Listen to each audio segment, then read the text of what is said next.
সুপ্রিয় ষষ্ঠ শ্রেণীর ছাত্রছাত্রী ম্যাথ ক্লাস চ্যানেলে সবাইকে স্বাগতম। আজ আমরা ষষ্ঠ শ্রেণী 30 পৃষ্ঠা অনুশীলনী 1.5 এর 1 নং গুণ করো।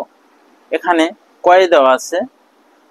2 পূর্ণ সংখ্যা 3/5 গুণ 1 পূর্ণ সংখ্যা 7/13।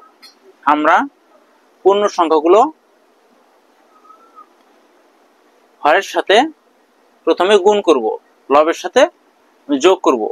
5 দুগুণ 10 আর 3 13। হর আমাদের নিচে 5।